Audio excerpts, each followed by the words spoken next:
Welcome to Behavioral Grooves. My name is Kurt Nelson. And I'm Tim Houlihan. Kurt and I talk to practitioners and researchers of behavioral science about the mother of all questions. Why do we do what we do? But before we get to that question, I have a question for you, Kurt. Sure. Is it about my mother? No, it's not about it's your the mother. mother of all questions. No. I thought it was going to be about my mom. No, it's I not. love my mom, by the way. I love, yeah. Yeah, that's good. Okay, that was really sweet. But no, it's about your business. Oh, okay. So you have a lot of very successful clients, and many of them are multi-billion-dollar firms. And in order to keep growing, they need to do a lot of things right? They need to innovate, right? So of the companies that you work with that are doing really well, what role does innovation play in their success? Well, I think it's pretty huge, right? I'm not sure that without continuous innovation, that most of the successful companies I work with would still be here today. Yeah. Obviously, product innovation is key, but what I also see is that really good companies regularly innovate lots of things, like how they communicate with their customers or their employees, or the ways they motivate their team, or the process they use to develop their strategic plans. I mean, it's easy to imagine that companies that rely on the same old way of doing things, i.e. the status quo, year after year, keep doing the same thing, I'm pretty sure that those have all faded away. Yeah. And that's the point that our guest, Adam Hansen, makes in his book, Outsmart Your Instincts. Adam is a professional innovator by trade and has successfully applied behavioral science to the realm of innovation throughout his entire career. His book, with co-authors Ed Harrington and Beth Storrs, reveals the ways companies can leverage behavioral science principles in a bunch of innovation-rich areas like ideation and product development. Our conversation with Adam was fun, engaging, and really thought-provoking.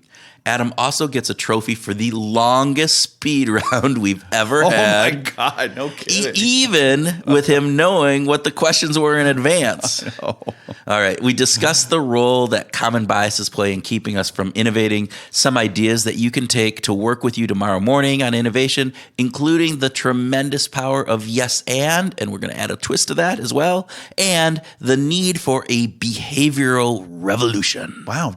Did you say behavioral revolution? Behavioral revolution. That's what we're going to talk about. Okay. Adam thinks we're on the verge of something huge with behavioral science, and that it's going to have a revolution that takes over the world. God, I hope he's right, at least within ethical boundaries. Oh, of course. Well, I mean, that's the behavioral groups thing. So I also want to say that I found Adam's comments in our musical discussion to be some of the most fun ever. Although we did go down a little bit of a musical rabbit hole with the major thirds.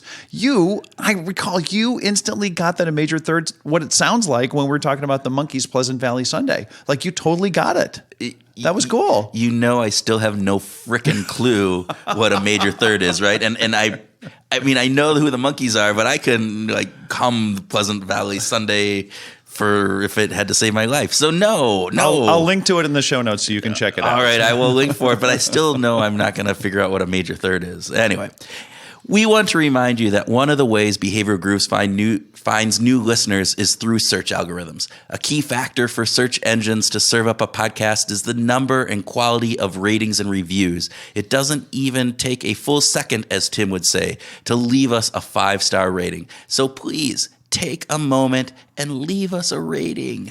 Yeah, it is super, super easy. Just jump down to the bottom of your app and you'll see those 5 yellow stars just waiting to be filled in. Just lonely. They are so lonely waiting to be filled in. All 5 stars, right? And you don't want to leave 3 stars with 2 because that just feels incomplete, or 4. Oh. No, you got to give all 5 stars because otherwise it's incomplete. If you just touch your screen with those 5 stars, boom! Boom. Yeah. It blows up. Oh my God. No. You get a big hit of dopamine in your brain. It feels so good. And just so you know, if you've not left us a rating, because you're shy, well, guess what? Ratings are anonymous. So don't let that stop you.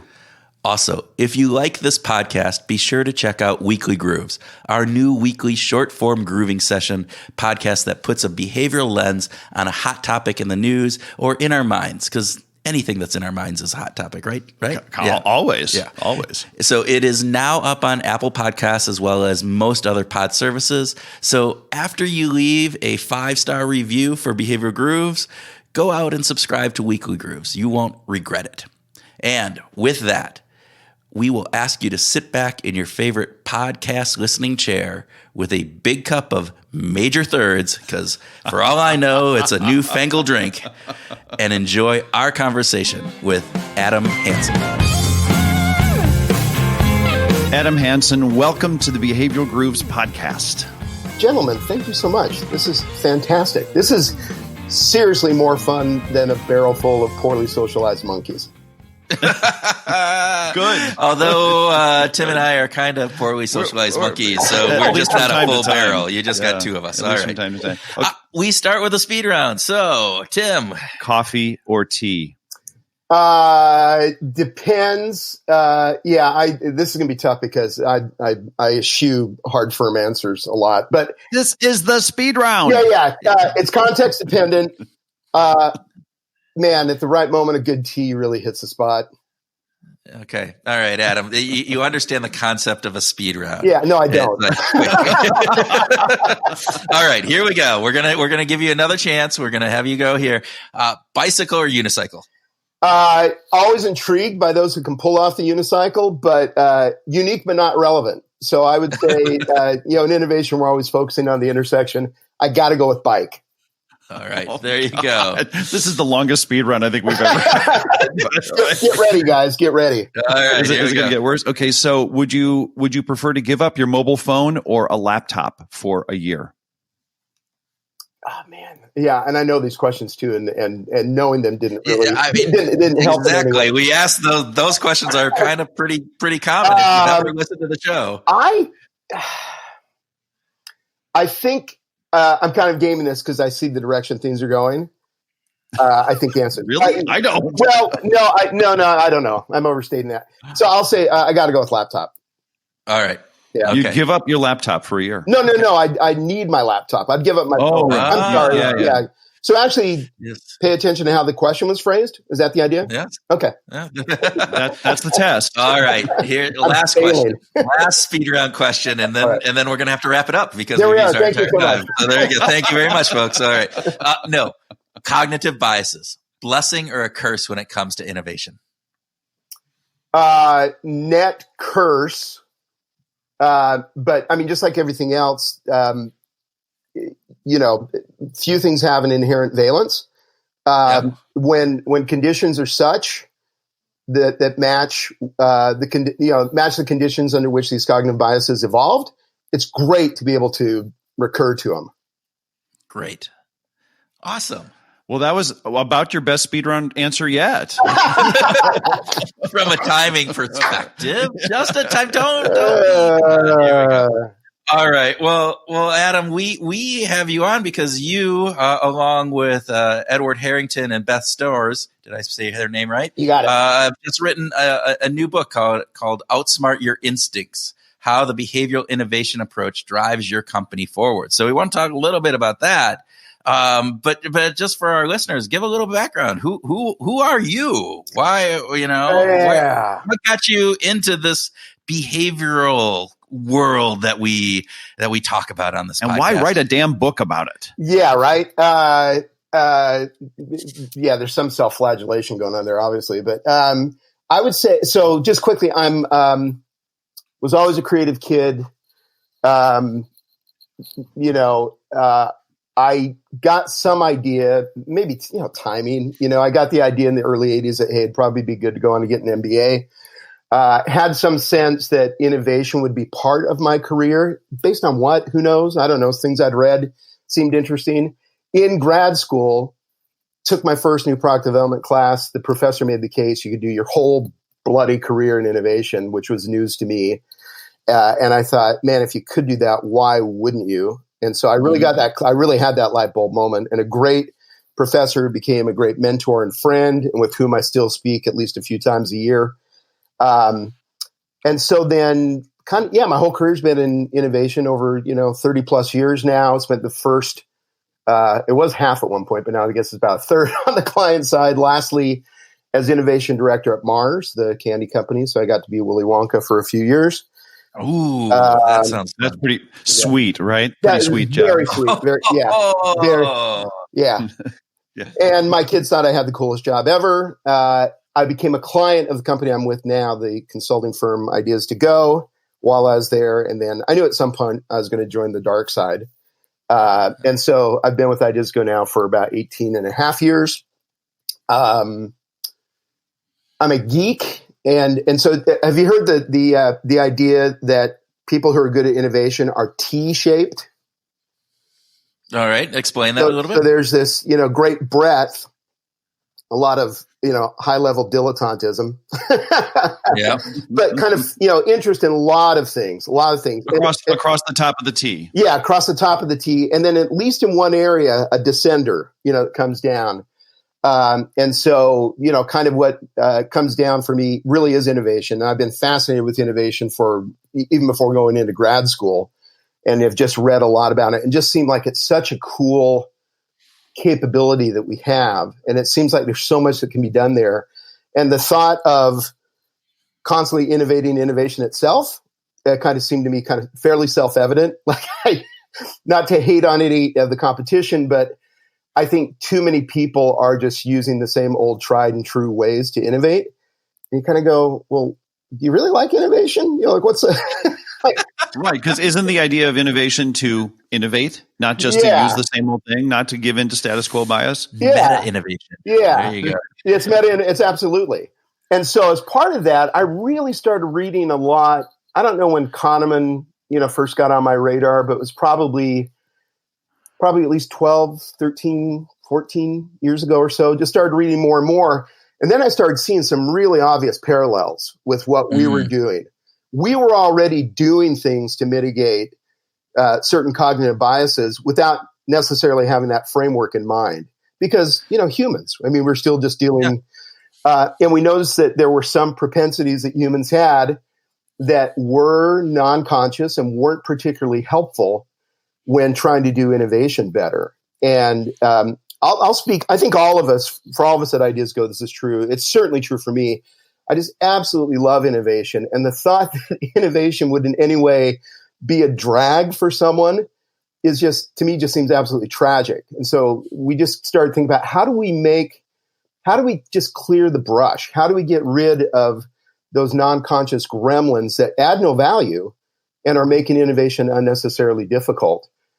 So that then people can apply their care, their concern, their forces and everything to the real fights that still are going to need to be fought. But you just get past all the, kind of the non-conscious stuff that just is really unnecessarily keeping you back. And so that's quickly finding out the term negativity bias and all the research that have been done on it and everything. And that's really critical to the work that we do. And so I started using the term negativity bias about a dozen years ago.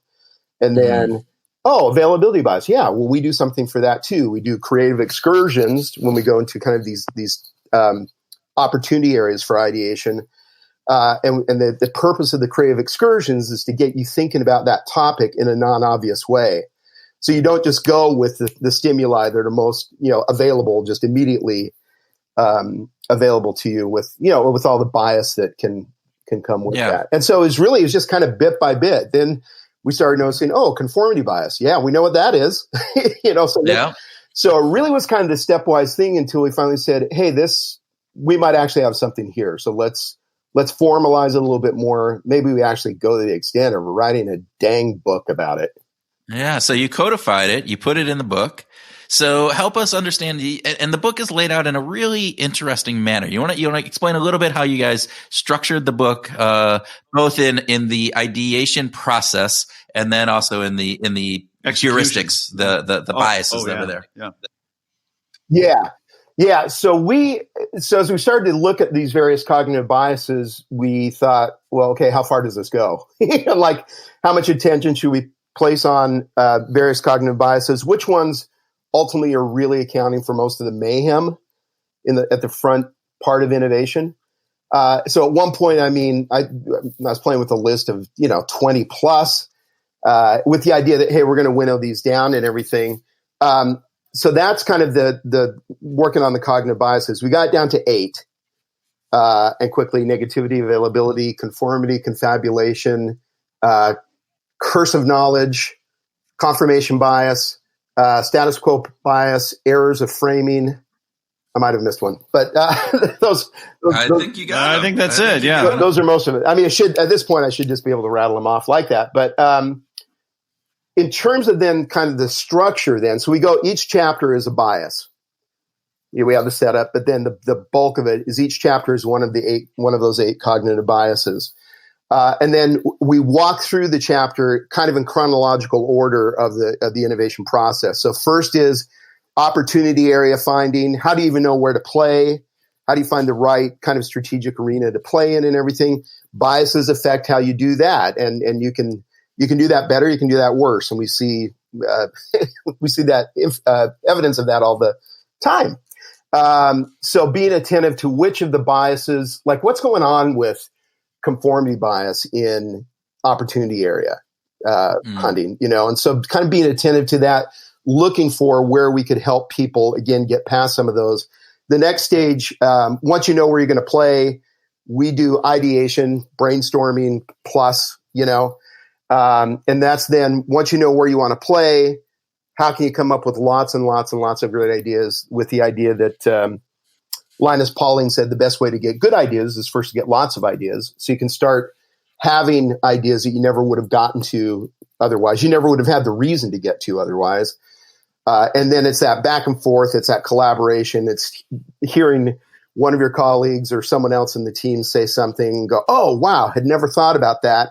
That just cracked open something for me. And now I can generate 7 to 12 ideas just based on that kind of aha that I just got. So ideation is really critical. And then from ideation, the next step is then we call it concept development, or just kind of like what's your next step? How do you actually get into how do you converge on these ideas, bring the best ones forward, and flesh them out in a way that you can actually go into testing and see what's rising to the top. And so kind of throughout, what we're driving for is the intersection of uniqueness and relevance. It's got to be both. If it's just unique but not relevant, you go, oh, that's really cool. And then you try it and you go, great, I never need to do that again. If it's only kind of like listening to this podcast. no, I'm going to make we're making the argument for both here, gents. Yeah, there you go. If it's only relevant, you can barely have a business. You have to you have to support it so much to try to cut through the clutter and everything. It's me too. You certainly can't charge any kind of premium. It's hard to be profitable if you're only relevant. And so what you really want to do is find that intersection of uniqueness and relevance. The research shows the best way to get there is to solve for uniqueness first, and then get to work get on the task then of beefing up with relevance. So then why is negativity bias such an important thing for you to address? Because this is a central theme in the book. Why is negativity bias at the heart of this? It's the first bias we talk about because for the kind of work we do, its effects are outsized. And so we're wired to, it was adapted for our ancestors to identify all novelty first and foremost as threat, not as opportunity. There were enough who got the opportunity part as well, and thank God, because they could open up stuff for it. But overall, if you heard a different rustle in the bushes than what you were used to, it just made sense to get the hell out of there. And those of our ancestors, colleagues who were the more inquisitive, those more like me, would have gone, hey, there's just something different enough to that rustle that I'm going to see if I can figure out what's going on here. When they didn't put as much distance between them and the rustle as possible, their genetic fate took a certain, statistical hit. No more DNA. Yeah, exactly. That tree ended. So it's really fair to say, playing that all through, is that we are the descendants of the savants of risk aversion, right? So the people who are the very best at going, no, I'm out of here. Whoa, we're the ones more likely to stick around long enough to pass on their DNA. And so that we still have this in us. We don't need to blame ourselves. We don't need to blame each other. And we come by it very honestly. But the great news is that we can do something about it. And so we just need to be aware of it. Some of the other great research, there two women in particular, I think, have done a beautiful job of really fleshing out the opportunity of being more conscious about negativity bias. Teresa Amabile at Harvard wrote a really great paper called, what was it now? Brilliant but cruel. And it was an analysis of managers who reviewed employees, and those who were more negative. When you first hear it, you go, man, that's really smart. That sounds so adult. That's so responsible. That's so businesslike. And so your response goes in that direction, and negativity appears more profound than it actually is. When you go back and you reflect on it a little bit, you might realize that the quality of that input wasn't really all that stellar. But because, the amygdala, kicks in, and you go, oh yeah, wow, of course that's right. I've seen enough evidence that can support that. And so it's not that we can never focus on problems.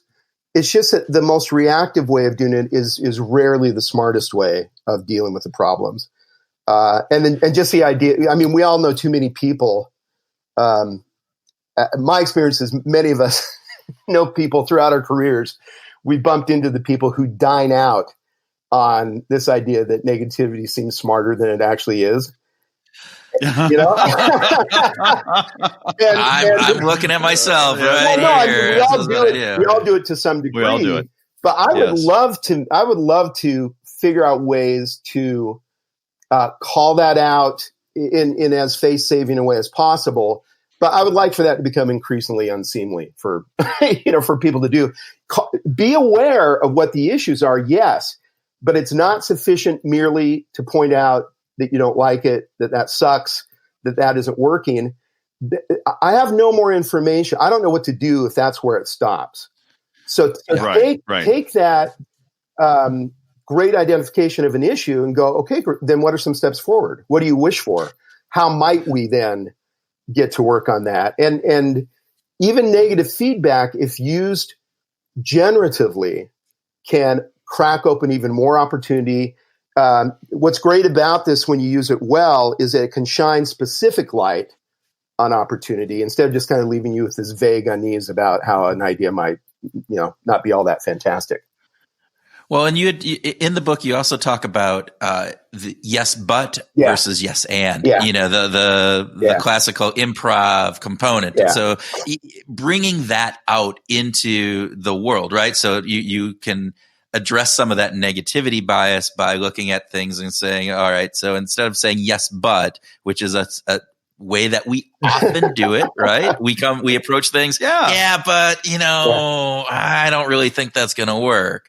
And bringing in that component of saying yes, and now you're being generative, right? You're adding to that conversation. And so what happens there is it's all too easy to go straight to what isn't working. And so we do throw the baby out with the bathwater, and we really want to avoid that. Where we go is even a step beyond yes and to say, first affirm what is working in the idea. Great.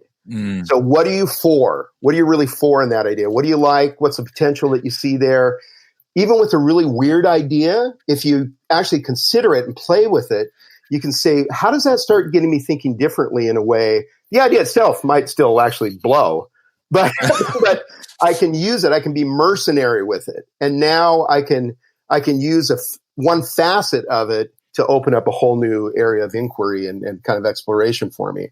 And then where I think we go beyond yes and is yes and often just ignores entirely what the problems are. We say even use the problems in a generative way, because we're going to take it on good faith that, you're not just trying to be a Debbie Downer. There are some issues there. This is not an exercise in Pollyanna riding a unicorn. So even use those negatives, but using language like I wish for, I wish to, how might we, what if we. So now you even use the negatives to come up with more ideas instead of using the negatives just to make the idea go away. In which case you extracted no value from the idea at all. In the book, you talk, there were a couple things that really caught me. One is uniquely human traits, creativity, metacognition, love that you bring those forward. It almost sounds like in general, you feel like people are undervaluing metacognition and creativity? Well, I think so. And maybe some of it is just, I guess I got to look at the Google Ngram viewer or whatever, like you type in a term, you see how often it gets used. My guess is still a lot of people aren't familiar with the term. I think most people get the concept when it's first explained to them, but what they probably haven't heard is why it would matter to spend much time dealing with it. And so the thought is metacognition is just thinking about thinking, and it's being more conscious about what's going on. It's being able to step away from automaticity, right? And say, okay, a lot of things just happen, and then we confabulate and come up with a really smart rationale for why we did what we did. Thank goodness we do, because that saves my life a lot of times. Well, that good rationalization. Absolutely, we all have to. We have to be able to do that, but we have to be able to do more than just that as well, right? And so, just being more aware, trying to be maybe a little more curious about why you arrive at the places that you do. Why do you make the decisions that you do? And just being, I think curiosity is so huge. It wasn't that long ago in our culture that curiosity was still seen as a very naughty thing. Kids were taught that curiosity was bad. Curiosity killed the cat, blah, blah, blah, blah, blah. And again, in harsher times, that probably made a whole lot of sense. And that was a very safe and responsible approach. Increasingly, I believe it's irresponsible just to lapse into that and not to be able to go, okay, let's think about this. Let's play with this some. Let's see where things can go. So metacognition is just being just more aware of how we think, and then realizing that, as Viktor Frankl said, there's a gap there can be a gap between stimulus and response. Yeah. And in that gap is where humans can do things that other animals can't. And so not to be able to do that more often, it seems like such a waste of capability, not to do those things that only we can do as humans, places is at no advantage over those life forms that can't do that. Right. So we have some of those better abilities. I think the world needs us tapping into that more. To be fully human. Well, and I think that's what behavioral science does, right? Yeah. We're looking at that idea of how are you thinking about something and what is that gap, as Viktor Frankl said, stimulus versus response, what happens in that gap? Absolutely. And that is what behavioral science studies. Yeah. So, yeah. Well, go ahead. Well, I also like in the book, you're a fan of Kurt Lewin. Oh, yeah, absolutely. And you talk about his model for progress. University of Iowa. There you go.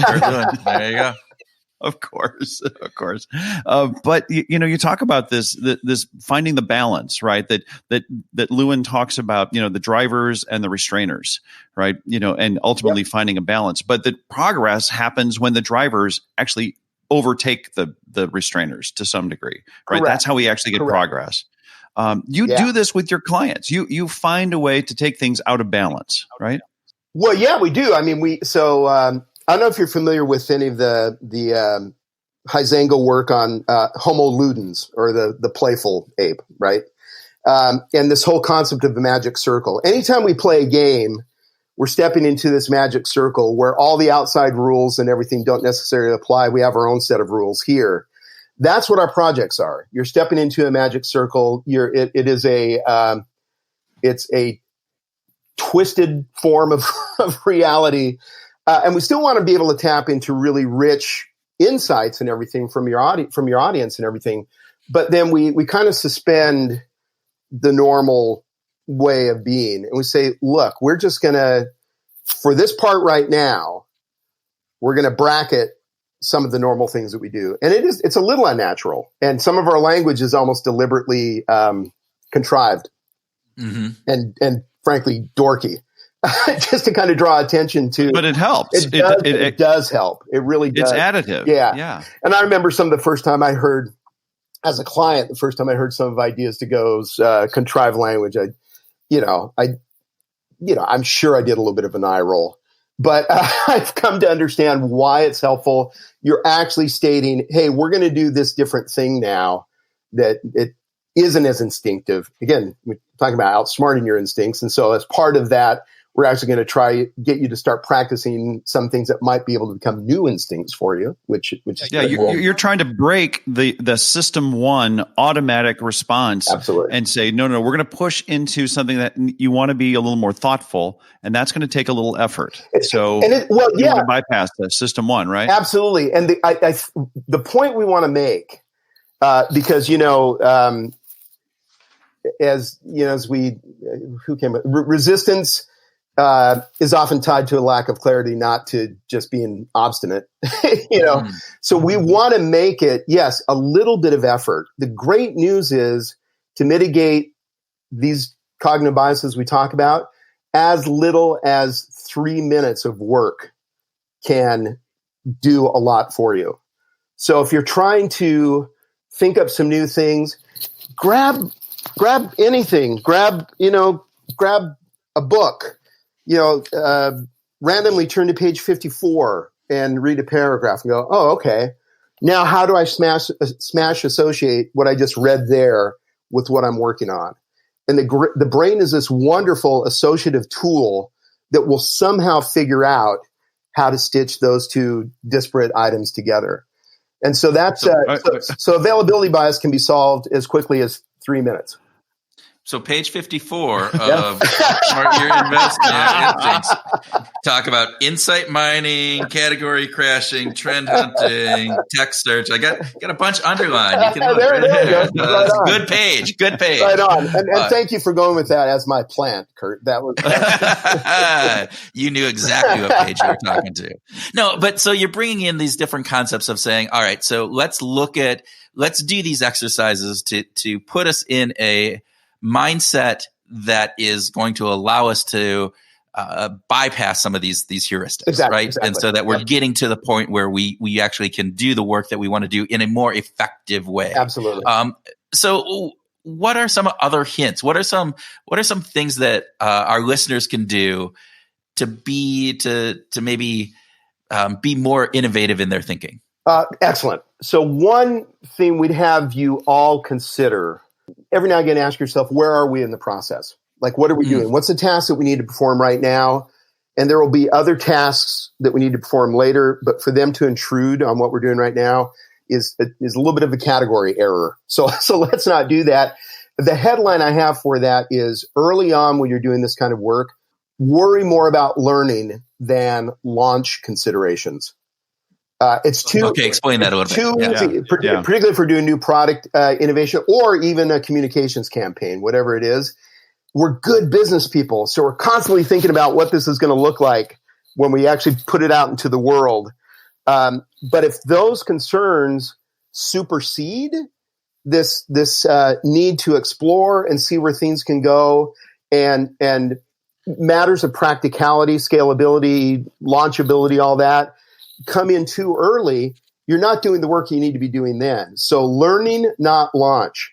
So when you go when you take prototypes or concepts into testing, your first and foremost consideration should be, what kind of a learning vehicle is this? What is this going to set me up to learn that I hope my competitors won't even want to bother with?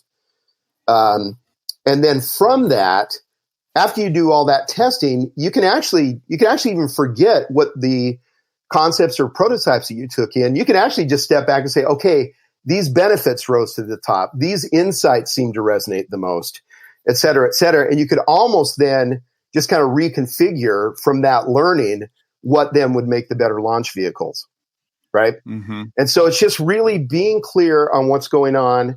The question that should haunt you in ideation, in opportunity area identification and everything is, are we going far enough? And the metaphor that we love to use is that when you go fishing, your odds of really getting all the fish you want are better if you cast your line way out there and slowly reel it back in to find the spot where the fish are biting, rather than just drop your line over the edge of the boat and hope you happen to be in the right place. Unless you happen to know that you're in the bass hole. Well, yeah, I mean, and if you have the fish finder and all those cheating, and then you're not really fishing anymore. You're doing something else, which is just really unfair. Yes, totally. Wait. Is bass hole an actual thing? No, it's not. I just made it up.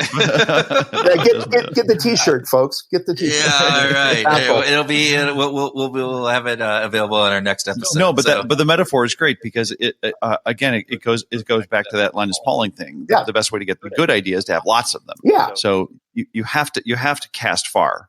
Yeah, and as soon as possible, you want to have these ideas come in, and you're just going like, wow, man, never would have thought about that before. Mm-hmm. That's really interesting. And then never to be too literal. Be really mercenary with ideas. It's not, and like, don't fall in love with ideas too early. Just be mercenary and go, oh, that's really great, because it can then crack open something for me to think up 12 more ideas. Right. Which I think is really important, because it is so many of our tendencies. Most people that I observe are willing to fall in love with the first idea or something close to it. Yeah. And look, some ideas are great and it's hard not to, but even there go, okay, well, we have that captured. So right at the moment, my time isn't all that well spent to build an altar to it. The more you can use ideas early on as vehicles to take you to yet better places rather than as end destinations in themselves, the better off you're going to be. Yeah, definitely. And I'm sorry, I'm searching through the book because I had underlined some things about. You brought in this idea of lateral thinking and not having like the difficulty of actually bringing consumers in and customers into the process, because as we were just saying, we tend to glom onto that first idea, or we can't see beyond, I use the product. I drink Coke like this. I always put it in a glass like this. And this is exactly how I use it. You're asking me to put it on a backpack and suck it through a straw? No, what are you doing? Whatever that would be. Yeah. Bad example, I know. But, but what is it about that, bringing in that customer? What are some of the drawbacks of doing that? Well, it's asking yourself, where are we in the process? Yeah. So when you get into testing, you want to bring in pretty representative, you don't want to bring in savants. You want to bring in dumb people, but you want to bring in, kind of the center of gravity of your audience. They could bring us in. We could be the savants. No, we could be the dumb people. Oh, I was going to volunteer. Well, I wouldn't say that I'm terribly well qualified, but I'd love to volunteer for the savants. Oh, there you go. What's true in any population, though, is that you will be able to find those people who are more imaginative, who are more articulate. And so we actually have a panel of what we call creative consumers, who are people who are really nimble with metaphor. They're very articulate. And not just nimble with metaphor, but they can even really go to weird metaphor, like unexpected metaphors. Yeah. And both come up with them and then show you how you extract value out of them, And so our panel of creative consumers, these are normal people. They're not marketing people or advertising people, because we don't want to expertise them in that regard. And they are, at least pretty loosely representative of who the client's target is. But they have that additional capability. And so they can really help you with both the uniqueness and the relevance, because they have that imaginative capability, but then they're also, pretty close to who the consumer, the client's target is. Right. And so having people with more of those capabilities early on can be super helpful. And then you go and build, you create your concepts, your prototypes, whatever. And then for testing, go back to one of my colleagues calls the normals. The normals. Well, you bring up another example in the book about salad dressing, and the very first thing you say, just think about salad dressing and come up with some innovation ways of thinking about it. And you said normally if you just do that, right, all of a sudden it's like, chocolate salad dressing or various different things, but it still was in this concept of salad dressing. But if you laid it out then of saying, what are the concepts that you have of salad dressing? It's a liquid. It comes in a bottle. It's refrigerated. It's all these other things. And then you start taking some of those things away, and then you can get really innovative in how you think about that. Absolutely. And so, So what is that process? So what do you call that? We call that assumption busting. And it's the idea that many of the assumptions that we make about a particular topic, item, whatever, are so baked in that we're not even aware that those are just decisions that someone else made at some point. They're not, as Elon Musk says, as long as we're not abrogating the basic laws of physics, we probably have carte blanche to go do some exploring. And so assumption busting is just trying hard to list, what are all the assumptions? What are the non-conscious limits I'm placing on this? The whole idea of functional fixedness. It's hard for us to imagine using something, doing something in a way other than under which it was originally intended, and most experience with it is, lies within. And so just really saying, look, some of those assumptions are maybe there for a reason, and they're going to be hard to get past, but just playing with it, even if you can't entirely get rid of the assumption, you might be able to weaken some of its toughest constraints, open up just a little bit of freedom. And so what do things look like on the other side of that assumption? And so play there, and then you still might have to come back into the real world and say, okay, we still have to deal with this. We still have to deal with this, but now we have so much more that we're armed with still to drive uniqueness and relevance that it can be particularly helpful. Do you think we're on the verge of a behavioral revolution? I don't want to get too grim. I think we have to be. I think I would wish overall for some more urgency around this. I just think, look, I suffer from confirmation bias as much as anyone. I mean, that's a fact about the cognitive biases. There you go. Yeah. We need to be humble and realize that we all are buffeted, by these gremlins. So I'll cop to that. And then I'll also say, just because I shoot everything from the behavioral lens doesn't mean that it isn't the right thing to do. Right. And I think the great news in all of this, again, is I don't think it takes that much to get people going. You can really mitigate some of the harshest effects of these cognitive biases with just some really simple things. It's just like, are you interested enough? Do you actually want to try it? How do we make it easier for people to play and to explore and everything? But I mean, just pick any of the big issues that we face. I mean, just like, good Lord, what we've been going through politically. I don't want to divert too much here or anything.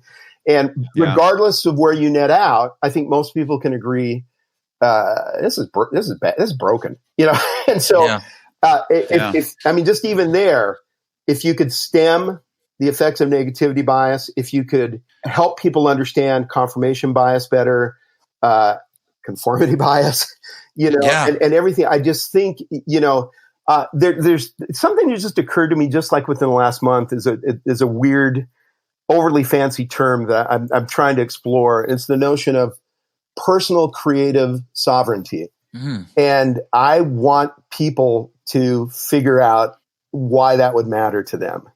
We need to give enough of a damn about what we're doing, where we're going, what contribution we're making to the world and everything, that I wish people were a little more independent of just kind of like the most partisan impulses, be that politics or whatever. Fashion. Everything. How we dress. You take it out in fashion, and you look at a junior high or a high school, and you can just imagine the conformity of dress. I look at my son, right? And I'm like going, why are you wearing a hoodie and black jeans? And jeans only came in like 2 years ago. Before that, it was always sweats, right? It wouldn't get me in that because that's not what people wore. And there's this idea of like that sovereignty over your own creativity. Is that really who you are? If it is, great. Yeah. But it seems like it's that conforming to the social norm. And we do that in a variety of situations. You said politics. In part because we need to. We have to. It is. We have to. We want to be smart. We want to show that we're reliable teammates and everything. But we overcompensate. We go a little too far. And I would hold out, like, how can we help more people understand that more often than we suspect, the better team move, the better contribution I can make to my team is to challenge it a little. Yeah. And challenge it, not challenge it too much. You can really go with the kind of the antibody, metaphor Right. here. You don't want to, get the immune system, the kind of the cultural immune system, ramped up to 11. But you want to figure out a way, how can I introduce some new thoughts in a way that can actually be heard, played with, considered, etc. And yeah, I think that's important. I just wish more people cared about bringing their thing to the table. Yeah, and I think it's hard because both from a DNA perspective that we've talked about, that was evolved out to a certain degree. Mm-hmm. But then also it has been reinforced to going back to the junior high thing. If all of a sudden you show up in something that's different and way out there, you are not necessarily appreciated for that, right? Well, junior high, unless you can create a clique around that, right? So, but that's we are the people who do that. Yeah, it's hard to do individually, of course. It is, but there's that part, and so we just talked with Steve Martin and Joe Marks, who wrote in this book Messenger, and they talk about the messenger being more having an influence on how people perceive the content and various different things. Absolutely. And you can think about that, right? The messenger that is wearing that new outfit, if they're perceived as somebody you want to aspire to, you're gonna more likely follow it. But it's for the normal people, as you said in that that other part, it's harder to do. Very much so. Absolutely. So Adam, you and I have talked about music in the past, and I know that as a Grammy Award winning producer, maybe that was a different. That was a different one.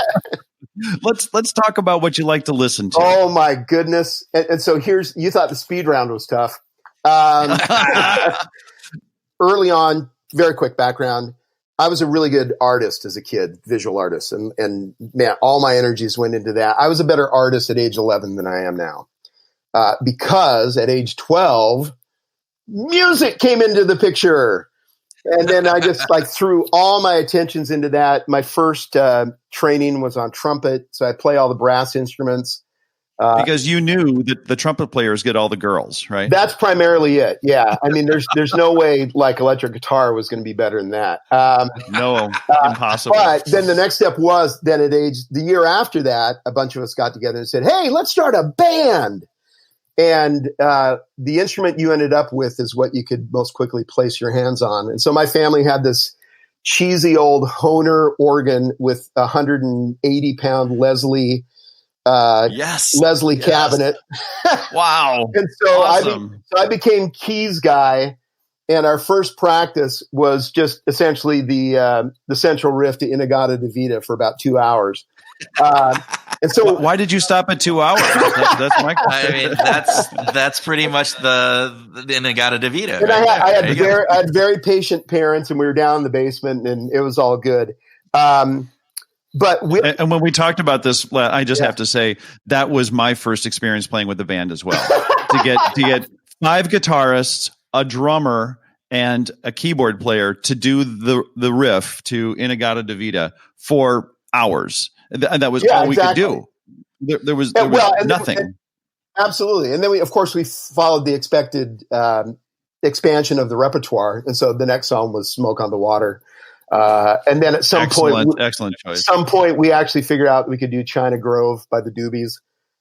And so the great thing is that we all sucked. We all kind of sucked more or less equally. But so my take on this, I'm not a bad musician now because I've been at it for 44 bloody years, And so it's just really kind of the triumph of brute force, applied and love and really loving doing it. You just got to, for talent acquisition is just loving something long enough to be willing to suck at it. Right. And just going, okay, got to think about that one. But I'm actually just thinking that's how I, am at the point I am with like in everything in life. I'm just thinking behavioral science, and I loved it enough that I sucked at it for a long time until I got. But it's all about trends. So trend matters more than snapshot, right? I'm not great, but I know I'm better than I was 2 months ago. I mean, it's Teresa Amiable, right? The progress principle Yeah, that you exactly. talked about. So it's showing that progress and keeping improving and improving and improving. Absolutely. So then so with that as background, let me get into it. So I'm really eclectic. I just love thoughtful.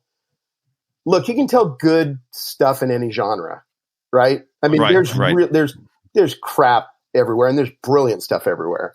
I will say that I was kind of shocked when age peers, as early as our late 20s, I had too many age peers were totally dissing rap. I'm going, yeah. What wasn't that long ago that your parents were dissing rock and roll? And so I won't say rap is my lead genre, but I mean, certainly I love, I did Run the Jewels and Killer Mike. I just think Killer Mike is absolutely brilliant. I don't agree with him on some things, but it's thoughtful. He's doing something different, right? I will say, let me just take a step back and Tim, hopefully you'll appreciate this. Overall, kind of big picture, I am a sucker for musical or like harmonic gadget plays, right? So the major third chord instead of the minor third chord, in the right place and time. I don't know. There's something going on there, hormonally, neurologically, whatever. That can be such a cool move, and it's kind of inspiring and everything. The smart use in country and some other, Americana, some folk. The smart use of the 2/7 resolving to the 5 instead of just the 2 minor, So which is any idea? Right, which is a blues thing. I'm sitting here with like dry leaves in the wind going well over my head. Just one more example. Staring and in disbelief. So I refer to these as harmonic gadget plays. I mean, they're you hear them often enough. When you hear them, I just kind of go, oh, that was cool. It didn't seem gratuitous. It makes all the sense in the world, whatever. Steely Dan and Don't Take Me Alive do this thing where they do B minor with a E minor bass, C with an F bass, and D with a G bass. So essentially you're going to the fourth of that chord. And in some ways it's probably just a major ninth, but it doesn't have that effect. It feels, because of the voicing, it's just cool, and it just sounds different enough without it being, it somehow still works. So it's kind of pushing the boundary. It is unique and relevant. I mean, it's really, that's what I was going to go. Yeah. That's right. Unique and relevant sound. It's pushing the boundary. It's almost like if they just even tweaked any of those a little bit more, it would probably fall apart. But is there a tune where you feel like the major third is played particularly well? Like that change to go from the root to the major third. I think you hear it an awful lot, like in gospel stuff. So just if you start on C and then the next move is E 7th.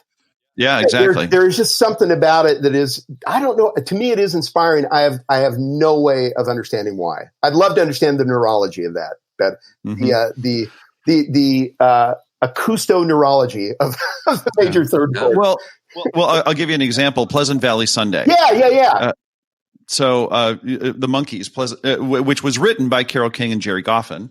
So hang in there, Kurt. So when it goes to the chorus, because it's actually written in C, or it's written in A, but it moves to the major third. When it goes from C to E, and that's just a perfect example of it feels good. It just has that really good. There's something there. Yeah. There's something deeply rooted in us that it's reliably it triggers, I think, a very similar response in most of the listeners. So there's that. So now who do I love?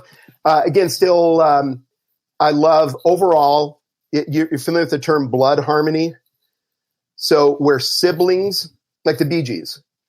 Osmond, Jackson. There's something about the quality of just like even their instrument, their vocal cords and everything that's similar enough, yet just slightly different enough. It's almost like a cool, like actually a beneficial uncanny valley of sound, Yeah. So that always sends a chill down my spine. I mean, that's just reliably just kind of like, oh man, that's awesome. That's just so cool. But then some groups are so dang good that they can get really close to that without being relatives. And so one of the last times I heard this where I thought, okay, I got to figure out what this song is Ricky Gervais had this series on Netflix called Afterlife. And great series. The concluding scene is the group, the Thorns, singing their song, Among the Living. I'd never heard the song. I'd never heard the song before, but those harmonies kicked in. It was it's so great. Those guys had that unique blend. Yeah. They really, I think they got lucky. That was that is Matthew Sweet and Sean Mullins and one other guy. Yeah. And I think Sean Mullins was the X factor in that. Yeah. I feel like he was the voice that actually just pulled it out and just kind of like Crosby, Stills and Nash. Like there's just this magic, and it was Crosby that was the X factor in that. Absolutely. And so really, you didn't bring Young in. Yeah. we love Neil for other reasons. Yeah. So I'm a huge fan of power pop. I think it probably stems from my siblings are all a little bit older than me, and so I don't remember life without the Beatles. So my earliest memories of life involved the Beatles.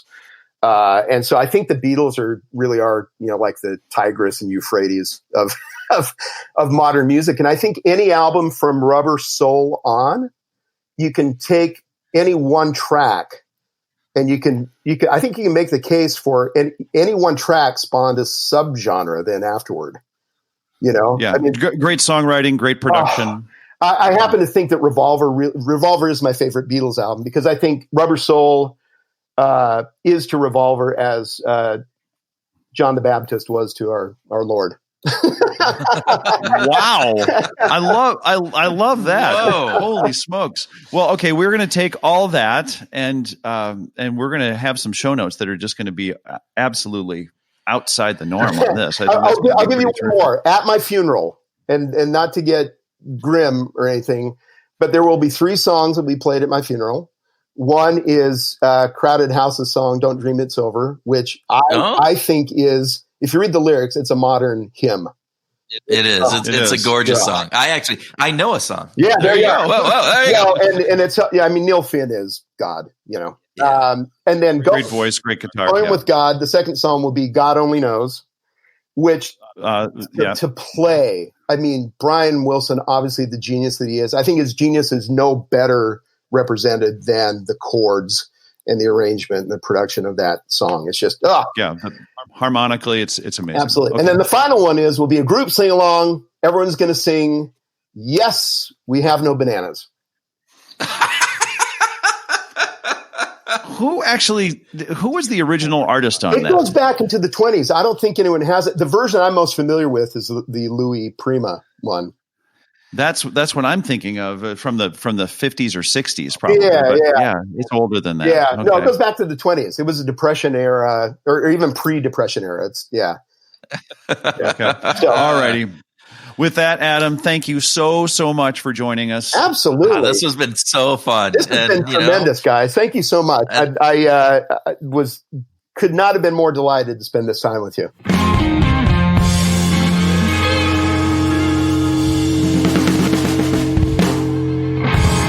Welcome to our grooving session where Tim and I groove on what we learned with our behavioral grooves discussion with Adam, have a free-flowing conversation, and whatever else comes into our yes and I wish for brains. Both yes and I wish for. I wish for you to be better at this. I wish the same thing. I wish I was better at it too. Oh, no. I'm the one who needs to actually improve. You got it down, man. Oh, yeah. You got this podcasting thing like that. I'm just Joe Podcaster. In fact, people call me Joe. Joe. God, no. I have never heard you be called Joe before. Haven't you? People are calling me that all the time. All right, it's Joe Podcaster. Short for From Joe now on, that's going to be your name. No longer Tim Lewin. It's Joe Podcaster. Okay, so what's up with this yes and I wish for? This was a big part of Adam's discussion to kind of get beyond. And by the way, yes and is a powerful tool. It is. It's a great tool. Let's not overlook that. I mean, Linnea Gandhi talked about it when we talked with her. Yeah. John Sweeney. Oh, God. yeah, like it's one of his favorite tools ever. Exactly. Yeah. Yes, and is a huge thing in improv, but it also allows us to be not stopping that thought process, that conversation, because you normally stop when you say no and bring in a but. So yes, and helps in doing that. What Adam does, though, is he brings us into this innovation realm and adding in I wish for, which is a unique little way of taking yes and, I think, to another level of getting people to think yes and here's what I want out of this. Yeah, the I wish for is futuristic. It instantly implies that there is something. It implies two things to me. One, it says I'm not satisfied with the status quo, and there is something in the future that I think could be better. Right, and I love that. Yeah, and I loved how he talked about, he's not trying to be Debbie Downer, that this isn't an exercise in Pollyanna writing and unicorns. Right. Although I love unicorns, so I wish he could have. Do you like Pollyannas too? What is a Pollyanna? Like a straight-laced, always play by the rules kind of person. It is. Oh, I didn't see. I learned something new right here in this grooving session with you, Joe Podcaster. Yeah, just call me Joe. All right, just call you Joe. That's your name from now on, Joe. Yeah. So the I wish for aspect is a really important place to amp up your brainstorming and the way to think about your own product innovation. I think that was really a cool point. What else? What else struck you? So obviously we talked a lot about negativity bias. Oh, yeah. And I think it's really key to point out how pervasive negativity bias is, particularly as we're thinking about trying something new, as in innovation. That the idea of going beyond the status quo is something that for many of us, we get bogged down with this negativity bias. God, I can't talk. I'm sick and can't talk. It's all just You're doing crazy. great, though. Man. You're doing great for not being well. All right. Well, sorry, folks, for my nasally, head cold, not thinking straight thing. It's going to add to the vibe. The vibe. All right, Joe. Yeah. So here we go. Yeah. So this negativity bias is got lots of great support in the psychological community, right? Since it was kind of identified. I mean, we've seen you've actually recently noticed New York Times actually quoted Jonathan Haidt and Roy Baumeister, these towering figures within the behavioral science community about how important, how foundational negativity bias is, right? Right. So in that New York Times article that we'll have in the show notes, it was Jonathan Haidt said the mind reacts to bad things more quickly, strongly, and persistently than to equivalent good things. Yeah. So think about that. It reacts to bad things more quickly, strongly, and persistently than to equivalent good things. And Roy Baumeister was saying it's evolutionarily adaptive for bad to be stronger than good. It is so important to stay alive. Right. But we're not, the trouble is we're not living in a world, I shouldn't say the trouble. The fact is we're not living in a world where we have to worry about the twig snap being a tiger. And so negativity bias doesn't play as it's not as evolutionary adaptively. It's not necessary It's anymore. not necessary. Thank you. Holy crap. It's just not necessary anymore. And at least to the degree that it was 40,000 years ago. 80,000 years ago, 100,000 years ago, 250,000 years ago. And you think I listened to things in the past. Oh. But this is a part of the problem, right? Is that our brains are not yet fully adapted to deal with a world where we don't need so much negativity bias. Right. And this is something neuroscience has even gotten into this. So there was an article in Psychology Today, John Cacioppo, and I'm sorry if I screwed that up, from the University of Chicago. He showed pictures to people, had them hooked up in an fMRI, showed pictures to people about positive things like a Ferrari or pizza, or then he showed them pictures of things that stir up negative emotions, right? Negative feelings like a mutilated face or a dead cat, and then also just kind of neutral ones, right? A plate or a hairdryer. And he recorded the electrical activity in the brain's cerebral cortex. And so when he did that, he found that negative stimuli had a higher reaction on that, had a greater surge in electrical activity. Yeah. So, our attitudes are more heavily influenced by downbeat news than good news. And we know this, right? In the absence of good communication within a company, what do our brains do? We fill in the worst story. Yeah. They're not communicating with us because, and then what comes after because is negative. Yeah. That's just the way that we're built. And what I love about Adam's work is that he's trying to say, let's get beyond that. Let's create environments where we're not pandering to the negativity bias. Yeah. And I think, again, as he was talking about innovation, we can't get bogged down in the naysayers, because if we do that, it limits our opportunity to really explore Absolutely. and to come up with those innovations that are going to really be transformational. Yeah, we've got to get into the yes and into the I wish for. That's where he's urging us to go. Well, and he talks about, about creativity means stepping out.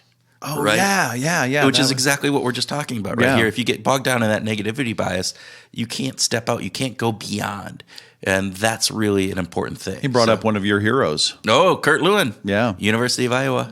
There you go. He was there for like 1 year or something, wasn't he? He did some great research while he was there for that 1 year. Okay.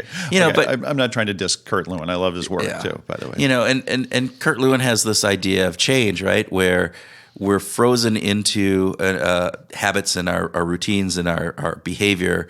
And then in order to change that, you have to unfreeze that. Right. Yeah. And then you have to change the behavior, and then you refreeze that behavior in. It's that freeze, unfreeze, freeze component. Yeah, the image that appeals to me in the drivers and restrainers story is that they find this balance, and that the drivers and the restrainers are basically opposing forces that are equal. Yeah. And that the way that we get them out, the way that we move forward is to either reduce the restrainer or increase the driver. Right. Right. Yeah. To unfreeze means we have to throw things out of balance. And I love that. Again, this is part of Adam's whole thesis in his life. And I just think it's terrific. And you go back to Roger Dooley and our talk with Roger Dooley talking about friction, right? And so, we have those friction points in the way that we look at things. And if you reduce that friction, then that behavior is more likely. Yeah. And then you have the drivers. It's that fuel that brings that up. So that's another important piece. And you got to change one of those two, right? Yeah. If you're going to be getting and stepping out. So in that discussion about creativity and stepping out, he talked about the Homo Ludens story by Johann Huizinga. Okay. That whole playful ape thing was new to me, and that was just really cool to be introduced to that. I thought Adam had a great introduction to that, and certainly plays into it matches up exactly with John Sweeney's whole thesis of we've got to be playful. Right. And when we get into play, that changes the way we think and act. All right. So we'll link to that article or to that in the show notes, right? Definitely. All right. Fantastic. So can you explain to me what a major third is? So you've got the root. Okay, so you've got It's a tree. Now we're talking a tree. No. So the root of let's say we have an A chord or an A note. Okay. And the root is A. Okay. Because we're in the key of A, right? So if we go up a third, A, B, C.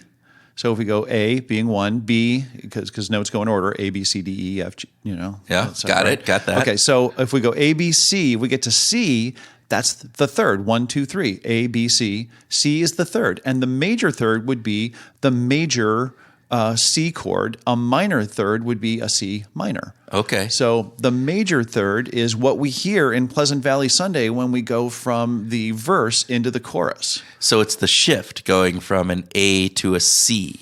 That is what he was talking about. That's right. It's the shift. That's what he was liking. Okay. Yeah. So it's not like, because you don't go A to B to C. You go A to C. A to C. Exactly. So you skip that B. Yep.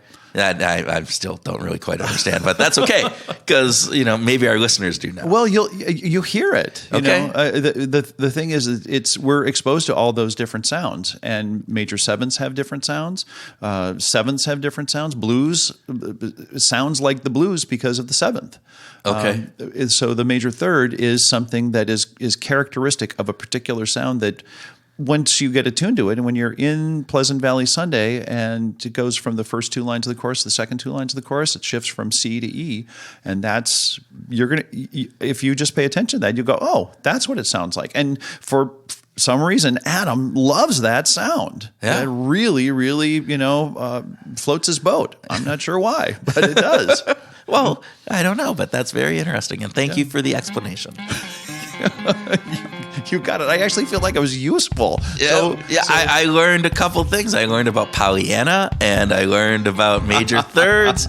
This has been a great grooving session. So, so please, listeners, thanks for hanging in there, and check out our bonus track, which is coming up very shortly. Kurt's going to do our bonus track, and if you haven't checked out Weekly Grooves, go out and give it a listen, because we're really excited about this whole new podcast channel that we've created. Thank you. Hey everybody, this is Kurt with the bonus track. I just want to start with a quick thank you to all of the listeners who have given us positive feedback about the bonus track. As we've mentioned before, it was an idea served up by one of our listeners, and we're glad that you continue to help us make behavioral groups better. Keep those cards and letters, as Tim would say, coming. And thank you. In this episode, our conversation with Adam Hansen focused mostly on innovation and ideas from his book, Outsmarting Your Instincts. First, Adam discussed the prominent roles that negativity bias, confirmation bias, and availability bias play in our lives. Needless to say, Tim and I couldn't agree more. It's much easier for humans to assume the worst than to imagine the best of all potential outcomes. And that has its roots in our ancestors' experience in the world. Even though we live in a world where we don't have to worry about the same life-threatening experiences our ancestors did, our 21st century DNA is still informed by what was going on 100,000 years ago. We need to do, as Viktor Frankl said, is separate our response from the stimulus. In other words, think about the context we're in before we react. Life would be a lot less stressful that way. Second, the most underutilized tool we can take to work and use every day is yes and tying that in with I wish for. Bringing a new idea to our status quo workflows could be the greatest thing we do for our careers.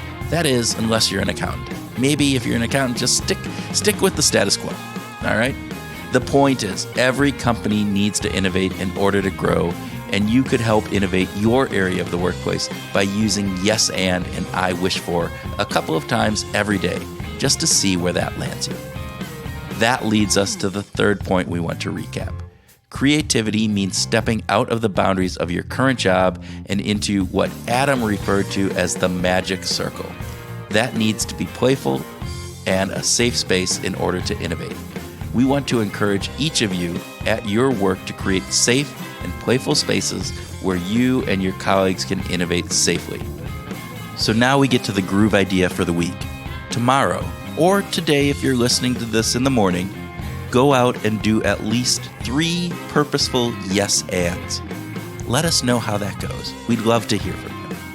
Lastly, I want to thank all of you for listening and would be very grateful if you leave us a rating and a review as soon as you finish listening to this episode. It helps us show up in search results for people like you who are interested in the application of behavioral science. A rating takes no time at all. Just scroll down in the app, click on the 5-star button, and you're done. And a review takes only a few seconds to write how much you enjoy listening to behavioral groups. With that, thank you and keep in touch.